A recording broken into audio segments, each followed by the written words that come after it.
Next step, ठीक है। इसमें हेडिंग है परिमित समुच्चय। तो जो इसकी परिभाषा है कि ऐसा एक समुच्चय जिसमें अवयवों की संख्या सीमित हो, अर्थात गिना जा सके, कहने का मतलब, ठीक है। यानी एक ऐसा समुच्चय है जिसमें अवयवों की संख्या क्या हो, सीमित हो, या अर्थात जिसे गिना जा सके, वो आपका परिमित समुच्चय कहलाता है। फॉर द एग्जाम्पल, परिभाषा होता, एग्जाम्पल के तौर पे आप एक सेट ले लीजिए,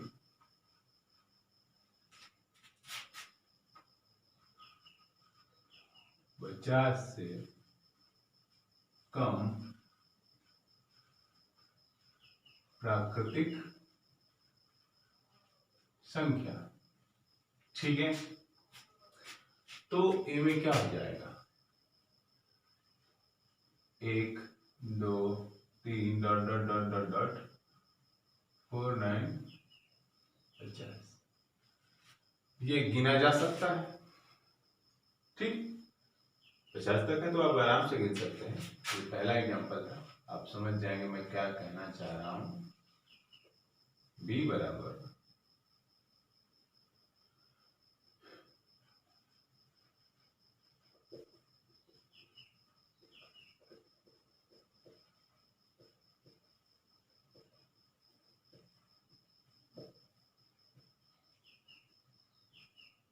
संख्या। तो ये बताइए 5000 है तो क्या 5000 को आप गिन नहीं सकते?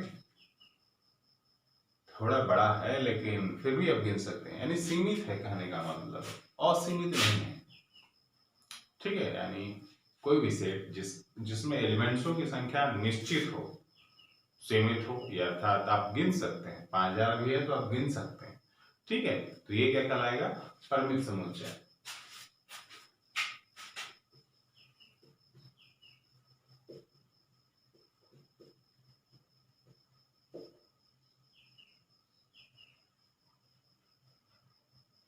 ठीक है, या तो आप सेट बिल्डर फॉर्म का भी यूज कर सकते हैं, बशर्ते मेरे को अब समझाना है कि इन दोनों में भी ये बड़ी संख्या है, फिर भी आप इसे गिन सकते हैं। पर अब एक ऐसा समुच्चय है जिसमें अवयवों की संख्या अनिश्चित हो, असीमित हो, या अर्थात आप जिसे गिन ही नहीं सकते, आपका जीवन गुजर जाएगा गिनते गिनते, फिर भी वो खत्म नहीं होगा, तब वैसे समुच्चय को क्या कहते हैं, अपरिमित समुच्चय, ठीक है। तो एग्जांपल देख लेते हैं, परिभाषा जो मैं बोल चुका अभी, आप लिख लीजिएगा। यानी एक ऐसा समुच्चय जिसमें अवयवों की संख्या क्या हो, अनिश्चित हो, असीमित हो, या अर्थात जिसे गिना ना जा सके, वो क्या कहलाता है, आपका अपरिमित समुच्चय कहलाता है। तो एग्जाम्पल के तौर पे मैं एक सेट ए लेता हूं और यहाँ पे प्राकृतिक संख्याओं का समुच्चय या संख्या लिख देता हूं, प्राकृतिक संख्याओं का समूह, ये समुच्चय है। और ये बताइए, और इसको हमेशा किससे डिनोट करते हैं, n से। तो n बराबर आप क्या गिन सकते हैं प्राकृतिक संख्याओं को।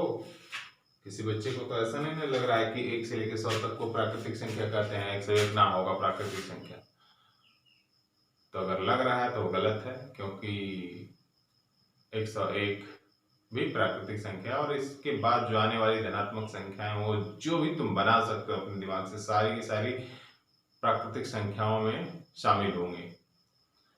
यानी कहने का मतलब है कि आपका जीवन भी गुजर सकता है गिनते गिनते, लेकिन वो संख्याएं खत्म नहीं होंगी। तो इस टाइप के जो सेट हैं वो क्या कहलाएंगे, अपरिमित समुच्चय। यानी सीधा सीधा कहने का मतलब है कि एक सेट है जिसके अंतर्गत जो एलिमेंट्स हैं वो इन्फिनिटी में है, तब वो आपके अपरिमित समुच्चय कहलाएंगे। आई होप कि ये आपको समझ में आया होगा, ये बहुत इजी है, इन्फिनिटी, ठीक। अब यहाँ पे नेक्स्ट हेडिंग है परिमित समुच्चय के अवयवों की संख्या। कहने का मतलब ये है कि अपरिमित समुच्चय के अवयवों की संख्या तो आप ज्ञात ही नहीं कर सकते, जो इन्फिनिटी है, तो आप ज्ञात किसके कर सकते हैं भाई, परिमित समुच्चय के अवयवों की संख्या ही ज्ञात कर सकते हैं। तो कहने का मतलब है कि कोई एक सेट ए है जो कि परिमित है, उसके अवयवों की संख्या को क्या कहते हैं? कार्डिनल नंबर ऑफ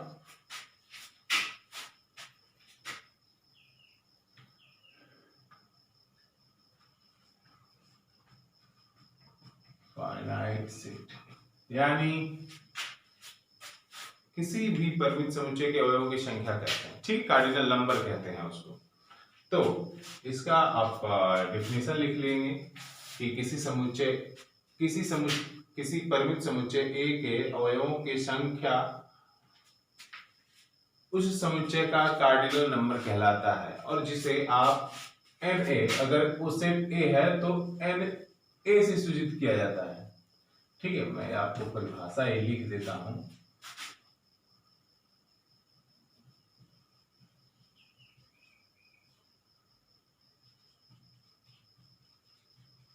किसी परिमित समुच्चय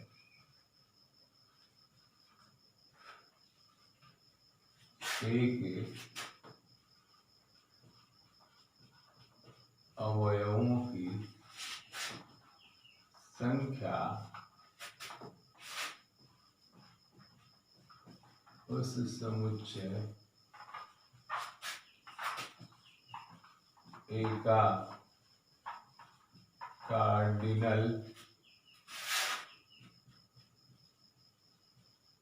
नंबर कहलाता है।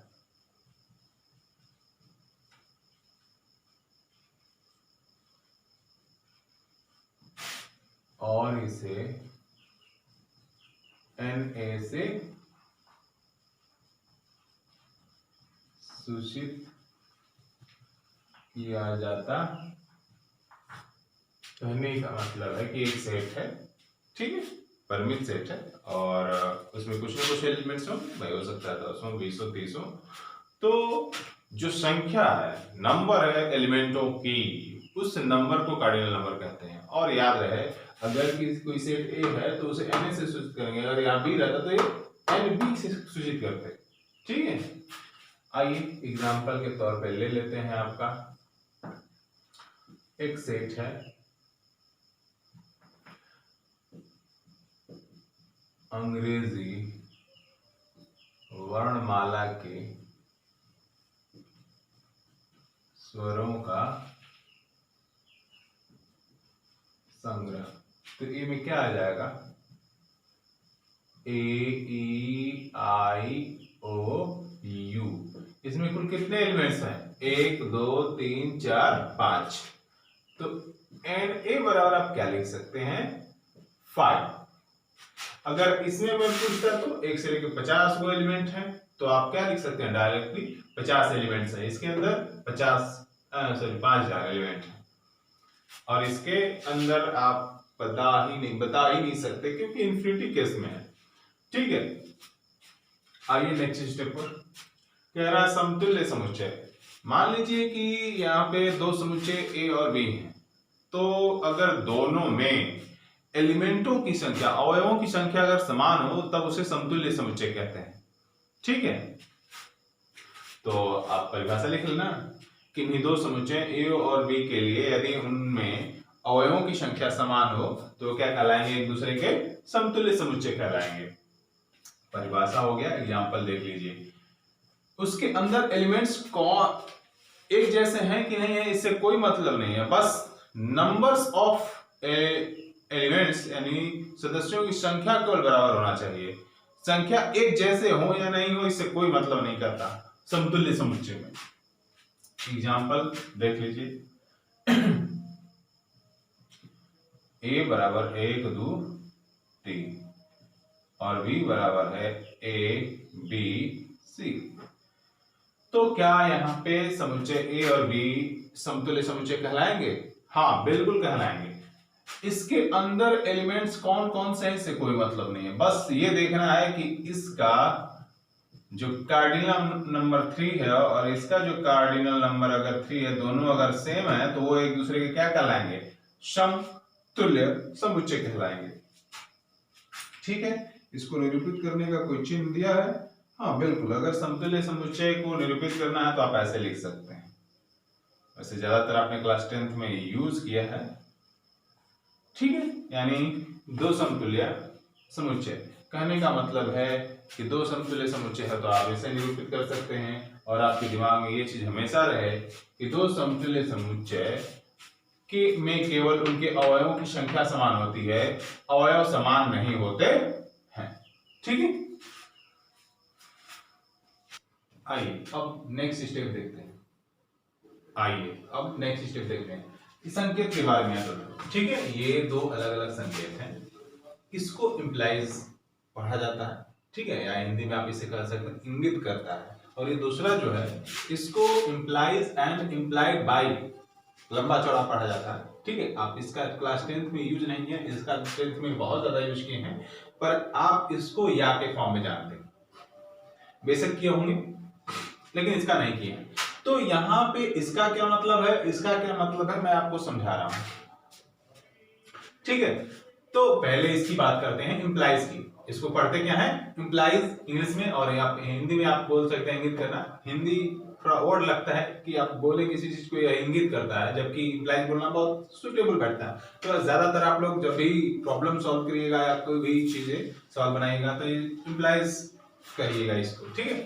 देखिए इंप्लाइज का मेन क्या यूज होता है इस चीज में, जैसे for example A implies B लिखा है तो इसका क्या मतलब होता है।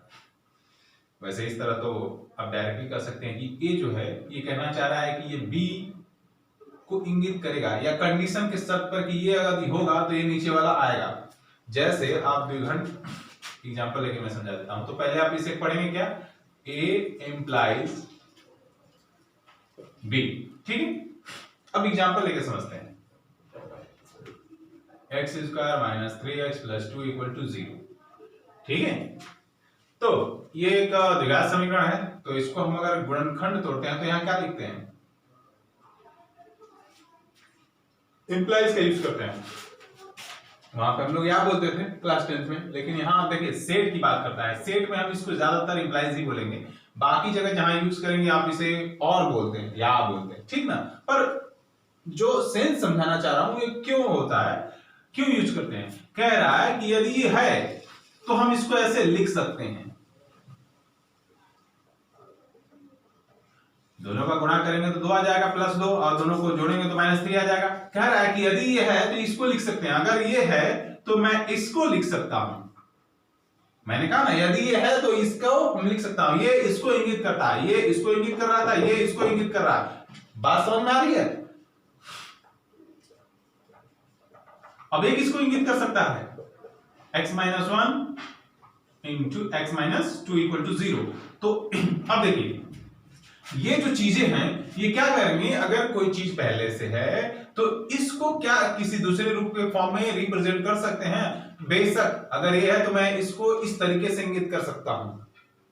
चीजें समझ में आ गई होंगी आई होप, ठीक है। तो जब सेट में इसका यूज होगा फार्मूलों को बनाने में, ठीक है, फार्मूलों को निर्माण करने में, तो जब इसका यूज होगा तब बताएंगे। ज्यादातर सवालों में इसका यूज नहीं है, ठीक ना। केवल इसमें कुछ प्रॉपर्टीज है जिनको सिद्ध करने के लिए इन सब का यूज करना पड़ता है, इसका भी और उसका भी। तो प्रॉपर्टी अभी बहुत दूर है, लेकिन आप इसके बारे में जानिए, ठीक है। अब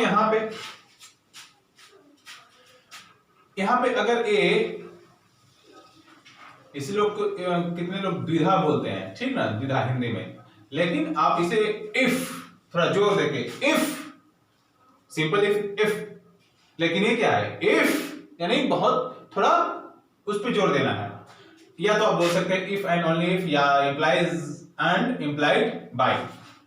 बात समझ में आ रही है। तो अगर ए इफ बी लिखा है तो आप इसे पढ़ सकते हैं A implies and implied by B, या A if and only if. तो आप इसको लिख देते हैं, बारी लिखने में थोड़ा, implies and implied by B, और A if and only if B, या A if, ऐसे भी लिख सकते हैं, ठीक है। तो अब देखो कि थोड़ा सा एक काम करते हैं कि कोई एग्जांपल के फॉर्म में इसे रिप्रेजेंट करना चाहते हैं। कहने का मतलब ये है कि समथिंग, एक लेते हैं,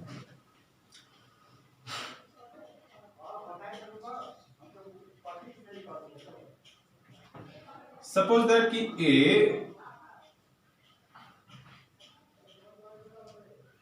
समथिंग, यहां पे देखो कुछ रिलेशन नहीं आ रहा है। सेट में जब इसका थियरी पढ़ाऊंगा तो वहां पे शर्तों के साथ कुछ आता है। मैथमेटिकली में अभी शर्तों के साथ क्लास 10th में चीजें नहीं मिली हैं शायद। जो शर्त कहे कि ये है तभी ये होगा, चीजों को समझा देता हूं, लेकिन जब सेट में यूज करूंगा तब इसको बताऊंगा। ज्यादातर इसका यूज नहीं है कहीं अन्य जगह पर सेट के अलावा, इसीलिए, ठीक ना। तो समझने की बात करो,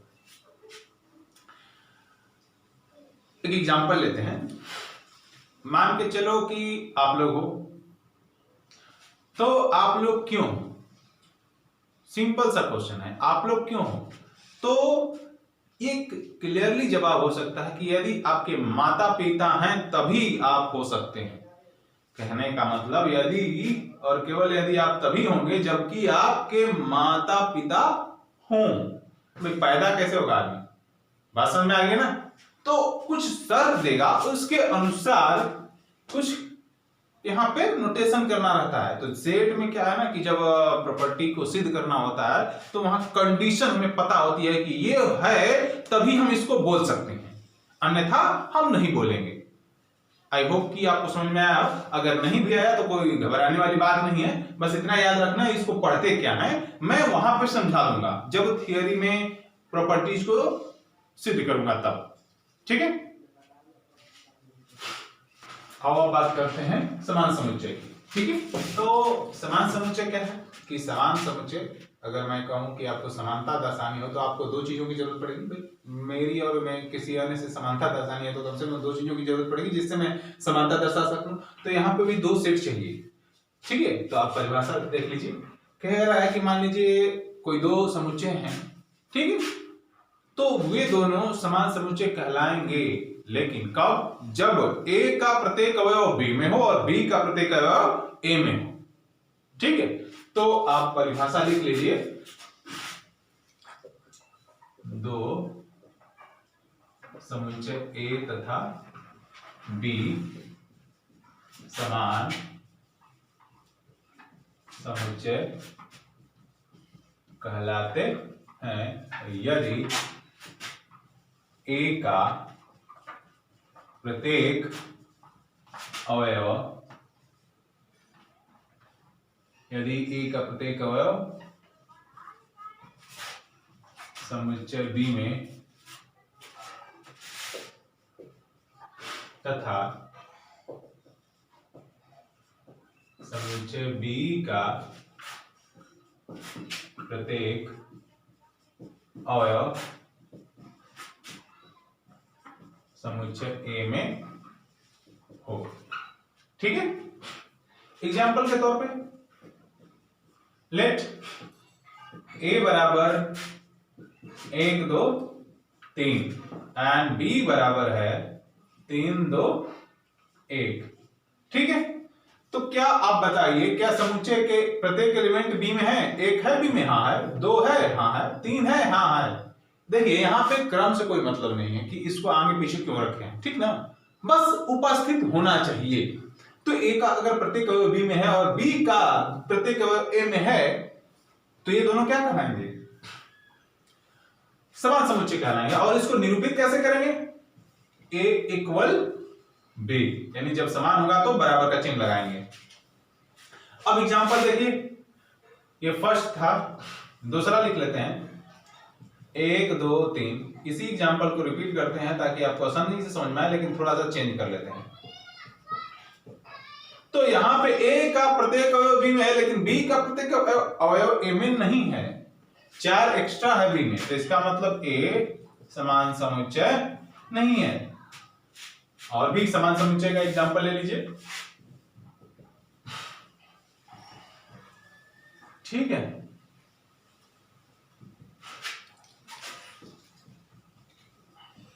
तो यहाँ भी क्या प्रत्येक अवयवी में है, बी का प्रत्येक अवयवी में है, तो ये क्या हो जाएगा, ए इक्वल टू बी। आप होप कि आपके समझ में आ गया होगा।